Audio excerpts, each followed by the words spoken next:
As always with these passages, we're going to start with a lot of definitions, but really focus on the key ideas that just have a lot of power in these lines. Don't worry too much about the definitions. You can always go back to those. What matters is what they say about the thing that they're talking about. So let me show you what I mean. In their book, Smart Pricing, these people consider musicians' use of the non-traditional pay-as-you-wish pricing model. This model generally offers listeners the choice to pay more or less than a suggested price for a song or album, or even to pay nothing at all. This is all definition, right? All of this is definition. As the authors note, that's the option most listeners chose for an album by the band Harvey Danger. Only about 1% opted to pay for the album, resulting in earnings below the band's expectations. So that seems bad. That's a negative sign. But that's a good word we need to pay attention to. The authors also discuss musician Jane Siberry, who saw significant earnings from her pay-as-you-wish online music store as a result of many listeners choosing to pay more than the store's suggested price. So significant earnings, that's supposed to be a positive, right? So, okay, hence the pay-as-you-wish model may be good and bad, right? So your dumb summary is that this is going to be a mix of things, right? So let's take a look. A, prove financially successful for some musicians, but disappointing for others. So there's my positive, there's my negative. Seems good. Choice B, hold greater financial appeal for bands than for individual musicians. This is a great example of what you might pick if you are overthinking things. And this is why dumb summaries, especially connotations, are so important. We don't know this comparison.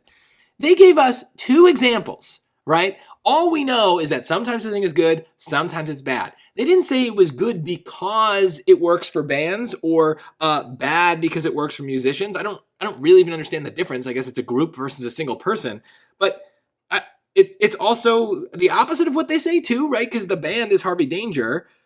They had the bad experience with this. So it's also backwards, but that's, even if it was the correct way, I would not care. This choice has nothing to do with what we're talking about. They never emphasized the idea that bands versus musicians are the difference here. What they talked about is just that it worked sometimes, it didn't work other times. So keep it simple, and the dumb summary really helps us do that. That's a big trap. A lot of people are going to pick that because they think this is a more complicated passage than it really is.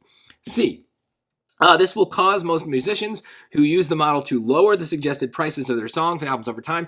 This is a good example of we're quantifying something that there's no quantifying in the passage. We're not talking about over time, right? Time is another big common trap that we have to be careful of. Most, that's a quantifier word. We don't know what most musicians are going to do. We got two examples. We're not allowed to make some big claim about what most people are going to do. Choice D, more strongly reflect differences in certain musicians' popularity than traditional pricing models do. Again, I don't know what the popularity is. I don't think they even talk about Harvey Danger's popularity versus Jane Siberry. Like, it just never came up, so we shouldn't bring it up either. So choice A was perfect.